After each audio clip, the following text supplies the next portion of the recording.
मनसा सेवा है तो भी सेवा है, कर्मेंद्रियों से सेवा है तो भी सेवा है, वाचा से सेवा है तो भी सेवा है।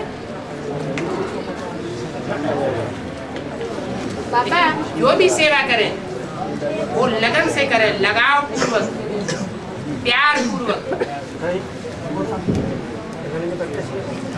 तो सेवा में ईश्वरीय प्यार झलक रहा हो।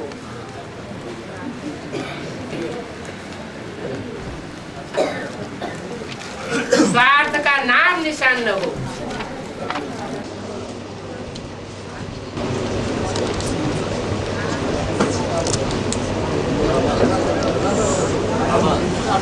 ये 76 में जैसे राम वाली सोल का अमर लोक शुरू हो गया है राम वाली जो सोल थी उसका अमर लोक शुरू हो गया, तब वो निश्चय अनिश्चय के चक्र में नहीं आती थी। वैसे ही 88 में कृष्ण वाली सोल का भी तो अमर लोक शुरू हो जाना चाहिए। 88 में कृष्ण वाली सोल का कृष्ण वाली सोल का अमर लोक शुरू हो जाना चाहिए ना। आप 88 कह रहे हैं ना, 88 हैं? हाँ। अब 88 में स्वतंत्र हो गई, देह के भान से कुछ परे हो गई, तभी तो मृत्युलोक खलास हुआ उसका। मृत्युलोक खलास हुआ और अमरलोक शुरू हुआ। लेकिन बाबा वो तो अभी भी निश्चय अनिश्चय के चक्र में आती है। हाँ? 88 के बाद भी निश्चय अनिश्चय के चक्र में आती है ना। लेकिन वो ज्ञान गर्भ में प्रवेश हुई या उसका जन्म हुआ? तो ज्ञान गर्भ में प्रवेशता हुई, जन्म नहीं हुआ। प्रवेश होना अलग बात और जन्म होना अलग बात। और बाबा जगन्नाथ का जो लकड़ी का यादगार दिखाते हैं, तो लकड़ी का क्यों दिखाते यादगार? वो लक्कड़ बुद्धि होगा पहले। एकदम काली लकड़ी होती है क्या? वो लकड़ी कैसी होती है? एकदम काली लकड़ी होती है। और वो लकड़ी 12 मास तक, 12 साल तक जल में रहनी चाहिए, नदी में रहती है। ज्ञान जल में रहने से परिपक्व स्टेज में पहुंच जाती है। तो शूटिंग पीरियड में 2006 से 2018 तक तो 12 वर्ष काउंट कर सकते हैं। जरूर होगा। 2006 से 2018 हो सकता है, कोई बड़ी बात थोड़ी है। नदी तो चाहिए ना, ऊंची स्टेज में बहने वाली नदी चाहिए या नीची स्टेज में बहने वाली नदी चाहिए? ऊंची स्टेज में बहने वाली नदी चाहिए।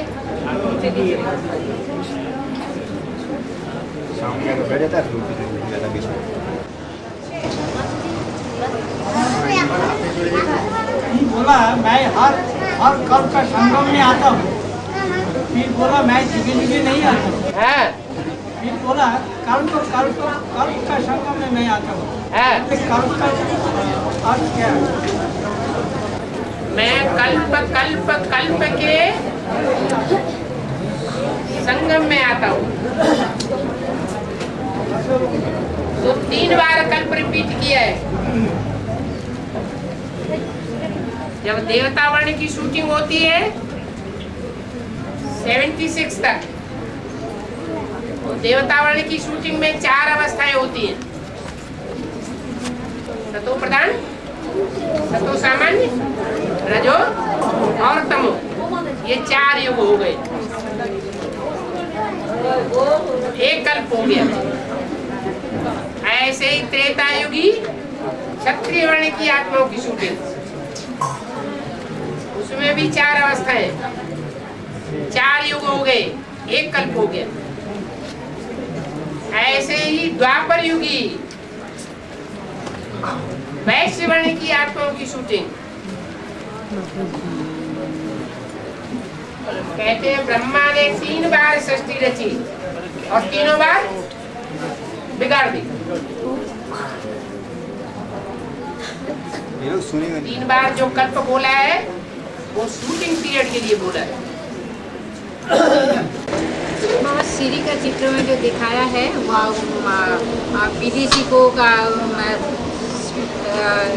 सीढ़ी में जो लास्ट सीढ़ी होता है त्रेता का शूटिंग के अंत में वो लोग स्वर्ग में आते हैं। तो यहाँ का मतलब क्या है? इधर सीढ़ी के अंत में लास्ट त्रेता का जो अंत होता है, जो विनाश होते हैं, अर्थो विनाश हो जाते हैं, तो उसका राज्य मिलते हैं विदेशी को।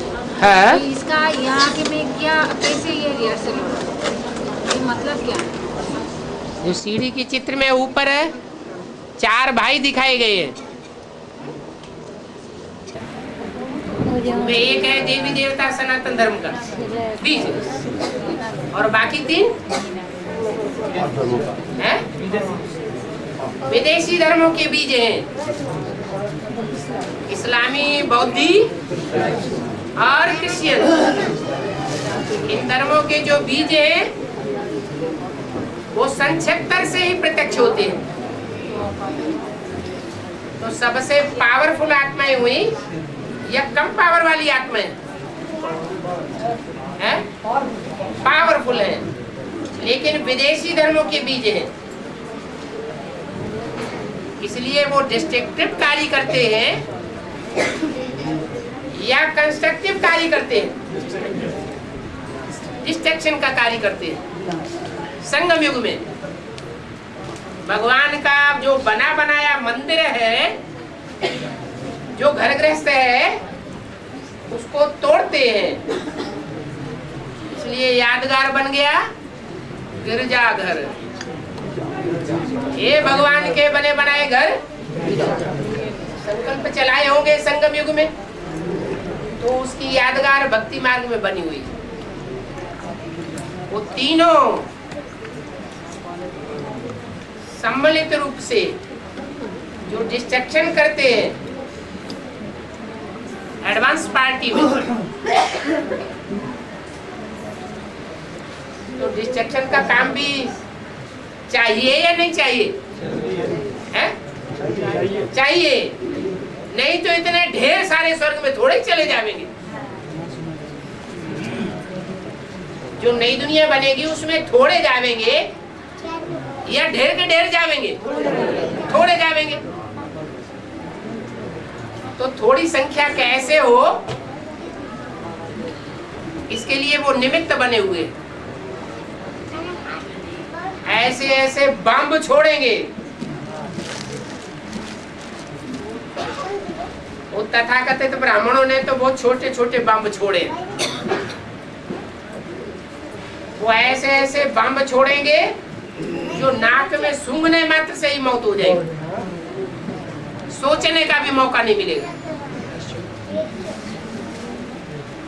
इसलिए उनका पार्ट है नष्ट देव का। पार्ट तो उन्होंने बजाया, कुछ न कुछ सेवा तो की है। उस पार्ट का रिजल्ट क्या निकलता है? विनाशकारी। कि जो छोटा सा देवताओं का परिवार वो प्रत्यक्ष हो जाता है और बाकी सबका पराभव हो जाता है, हार हो जाती है। तो प्रत्यक्ष तो किया ना, तो उसका रिटर्न उनको नहीं मिलना चाहिए। इसलिए उनको लास्ट में सतयुग के, त्रेता के, अंत के जो 3 जन्म है, वो डिस्ट्रक्टिव 3 जन्म में उनको राजा ही मिल जाती है। सर्वमाना तो आत्मा सिद्धि का प्रैक्टिस है। यहाँ कृष्ण के साथ जो अष्टसखी दिखाया है, कृष्ण के साथ जो अष्टसखी दिखाया नाचता हुआ, तो किसका पाठ है? अष्टदेव का है ना? अष्टसुखी अष्टसखी दिखाया ना कृष्ण के साथ। सखी सखी अष्ट सखी। मूर्ति आज जो चक्र का चित्र है, एक साइड में नरक दिखाया, एक साइड में स्वर्ग दिखाया। तो जो दिखाया वो जो 8 आत्मा को कृष्ण को 8 पाठ थे ना। कृष्ण का 8 रानियाँ था। तो 8 पटरानियों की बात कर रही है माता जी। पाटरानी है के साथ पटराना नहीं होंगे हैं? पटरानियां ही होंगी कि पटराना भी होंगे? अकेले की बात क्यों कर रहे हैं? बाबा हाँ, शूटिंग पीरियड 60-61 से शुरू होकर 31/12/2004 में खत्म हो जाती है। हैं? शूटिंग पीरियड 60 में से सुना 60-61 से शुरू होकर 31/12/2004 में shooting period, actual shooting period देखते हैं शेष खत्म हो जाता है। अभी तो अंतिम चरण चल रहा है 2007 में। तो बाकी 61 से लेकर के शूटिंग पीरियड 61 में चालू होती है, 31/12/2004 खत्म हो खत्म हो जाती है। 2004 में खत्म। हाँ जी। तो बाकी 1936 से 59 तक वो पीरियड और 2004 के बाद 2036 तक ये बाकी जो पीरियड ब्रॉड डाउन में कैसे आएगा? कहाँ से कहाँ तक? 1936 से 1959 और 2005 से 2036 59 के आगे सन 76 तक नहीं बढ़ाएंगे? तो आ जाता शूटिंग। कैसे आ जाता है? जो गोले का चित्र है, शशि चक्र का चित्र है, उसमें कृष्ण को राधा को दिखाया गया है ना। कौन है अधिष्ठाता सत्युग के? चित्र में किसको चित्रित किया गया है? सत्युग की शूटिंग में राधा कृष्ण को। राधा कृष्ण की आत्माएं कौन है? ब्रह्मा सरस्वती। तो ब्रह्मा सरस्वती ने 61 तक ही काम किया, सन 76 तक काम नहीं किया है? निमित्त बनकर के उनका कार्य चला ना 76 तक, इसलिए 40 साल का है, 61 तक नहीं है। 61 तक इसलिए लिया गया कि 60 से पहले ब्रह्मा कुमारी विद्यालय की कोई खास सेवा नहीं हो पाई, चित्र ही तैयार नहीं हुए थे। जब चित्र तैयार हुए हैं तो बड़ी तेजी से सेवा होना शुरू हुई, और फिर जनसंख्या की वृद्धि हुई। सतयुग का जब आदि होता है तो जनसंख्या की वृद्धि होती है, और सतयुग के अंत में 2 करोड़ जनसंख्या हो जाती है। तो सन 76 तक 2 करोड़ मनुष्य आत्माओं को संदेश मिला। 61 से पहले कोई खास सेवा के प्रोग्राम नहीं होते थे। ना उस समय प्रोजेक्टर शो निकला, ना उस समय कोई खास लिटरेचर निकला, न चित्र निकले, न प्रदर्शनी निकली, न मेले हुए, न राजयोग शिविर हुआ, न कॉन्फ्रेंसेस हुई, न कोई सेमिनार हुई।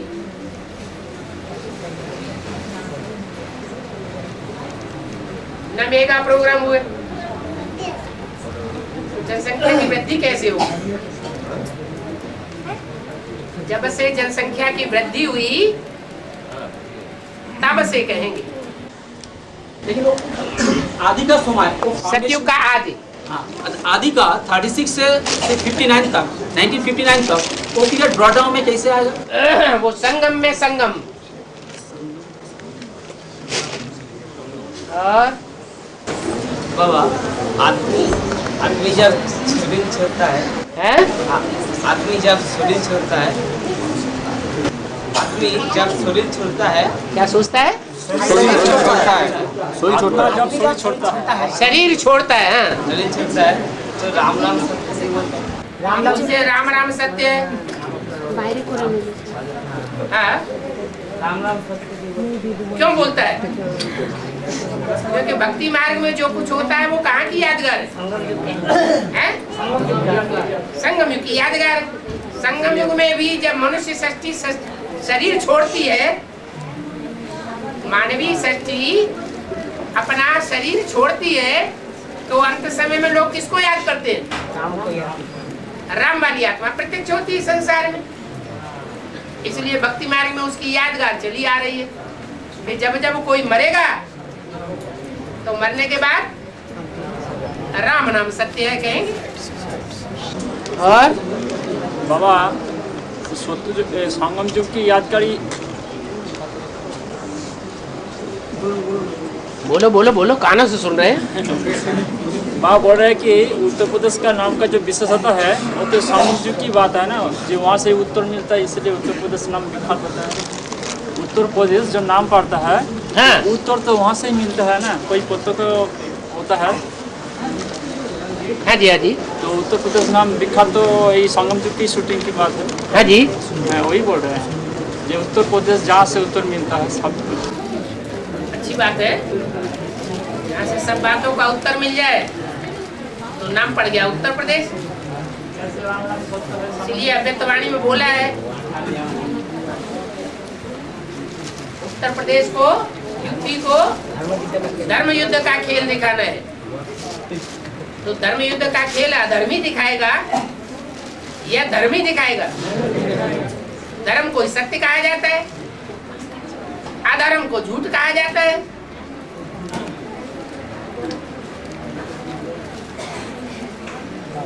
इसलिए भगवान के जो भी रूप हैं,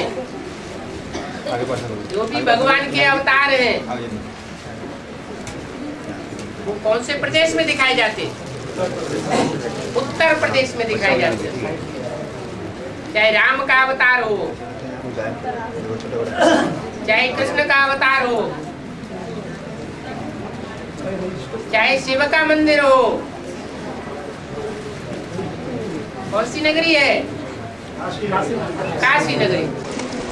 और बाबा त्रिमूर्ति मतलब जो हर धर्म में त्रिमूर्ति निकलेगा, तो जैसे जो धर्म पिता आधारभूत और अष्टदेव होगा त्रिमूर्ति में है? बाबा कैसेट में बोला है जो हर धर्म में त्रिमूर्ति निकलेगा, तो आधारभूत बीज और की अष्टदेव होगा त्रिमूर्ति है? एक कैसेट में सुना है जो हर धर्म में हाँ? त्रिमूर्ति निकलेगा, तो कौन कौन आत्मा होगा? हर धर्म में, हर धर्म का शिव बाबा निकलेगा कि नहीं? धर्म का प्रजापिता निकलेगा।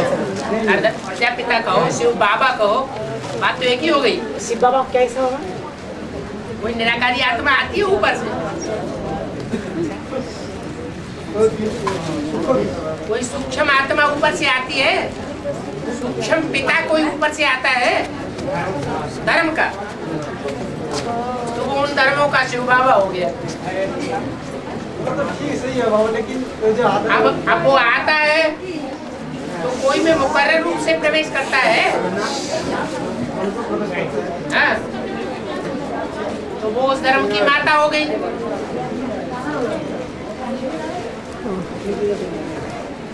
फिर कोई पिता भी होगा साकार में।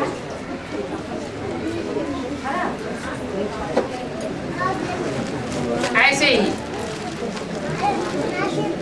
उसको जिससे जन्म मिलता है तो उसका बाबा हो गया। ज्ञान का जन्म, बीज रूप, सूक्ष्म, बीज रूप, स्थूल, और उस बीज से निकला हुआ पहला बीज उस धर्म का, दो, और एक आधारभूत जिसमें ऊपर वाला प्रवेश करता है, तो चार आत्मा हो गई ना। ऊपर वाला जिसमें प्रवेश करता है दो, और जिसमें प्रवेश किया वो किसका बच्चा बना? बीज का। और उस बीज का बाप कौन है? वो बीज का वो बाप, और क्या? प्रजापिता। वो सब धर्मों का विनाश करता है कि नहीं? करता है। हाँ?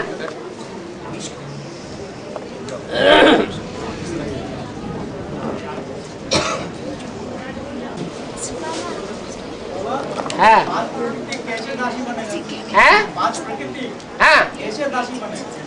पांच प्रकृति के तत्व तो दासी कैसे बनेंगे? अभी जल बाढ़ में आता है तो परेशान कर देता है, बोड़म बोड़ कर देता है, हत्याएं कर देता है या नहीं? तो तामसी प्रकृति है, जल रूप। ऐसे ही सतयुग में नदियां बाढ़ लाएंगी क्या? समंदर उछाल मारेगा क्या? नहीं। इसलिए जल जो है वो जल देवता सात्विक बन गया, सुखदाई बन गया। ऐसे ही और तत्वों का ऐसा संगम युग में कुछ कार्य नहीं होगा है। संगम युग में ऐसे दासी का कुछ कार्य नहीं होगा। क्या नहीं होगा? संगम युग में वो प्रकृति चैतन्य प्रकृति दासी के रूप में क्या काम करती है? संगम युग में प्रकृति को अंत तक तामसी रूप धारण करना है, लेकिन दुनिया वालों के लिए, बाप के बच्चों के लिए नहीं। बाप के जो असली बच्चे होंगे उनके ऊपर प्रकृति के प्रकोप का कोई असर नहीं होगा। बहुमंजिली इमारत सारी गिर जाएगी, बाप का बच्चा बच जाएगा।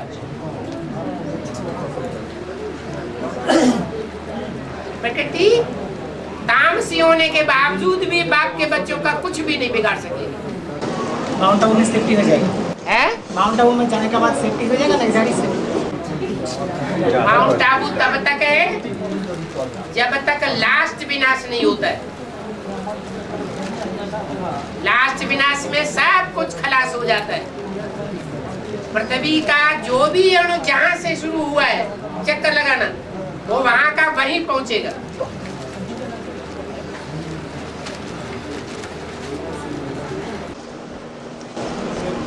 माउंट आबू जो पत्थर है वो क्या दूसरा तरफ, दुनिया की दूसरा तरफ पत्थर है, वो मजबूत है क्या? काला पत्थर जो होता है, ग्रेनाइट पत्थर, वो सबसे मजबूत पत्थर माना जाता है। लोहे की तरह तो बिना के टाइम में हिलेगा नहीं।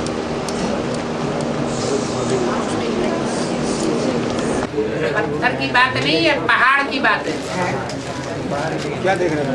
वो पहाड़ एक ही ऐसे पत्थर से बना हुआ है और इतना गहरा है कि सारी दुनिया के ऊपर भूकंप के झटके आते रहेंगे, छोटे बड़े।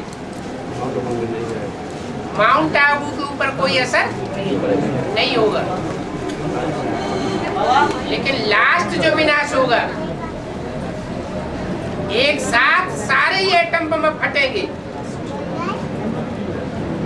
तो वो ग्रेनाइट का पहाड़ भी लावा बन जाएगा। हम लोग कहाँ रहेंगे? अच्छा, तो हमेशा परमधाम में ही रहने की सोचते हो क्या? सुखधाम में नहीं जाना चाहते? का बॉडी कहाँ रहेगा? है? तो 4.5 लाख आत्मा का जो शरीर है, बॉडी हाँ, वो आप ये समझते हैं कि 4.5 लाख जो है वो शांति धाम में ही बैठे रहेंगे, सुखधाम में नहीं जाएंगे? बैठा नहीं तो आएंगे, लेकिन आपकी बुद्धि नहीं जा रही। सुखधाम तो दिल्ली में बनेगा विनाश के बाद, तो विनाश से पहले, विनाश के बाद दिल्ली में बनेगा सुखधाम। सुखधाम तो विनाश से पहले बनेगी, लेकिन आप बोल रहे हैं कि जब लास्ट में अंतिम विनाश होगा तो माउंट आबू का वो भी विनाश हो जाएगा, वो जो पत्थर है। हाँ जी। तो हम लोग कहाँ रहे? हमारा जो शरीर अरे सुखधाम नहीं तैयार होगा। राधा कृष्ण का जन्म ही भूल गया। इधर में शुरू हो जाएगा, इधर में शुरू हो जाएगा। कौन बोल रहा था? अब जाएंगे इधर से उधर का। सब कैमरा के सामने फालतू रिकॉर्डिंग मतलब धीरे धीरे आना शुरू हो जाएगा। चलो।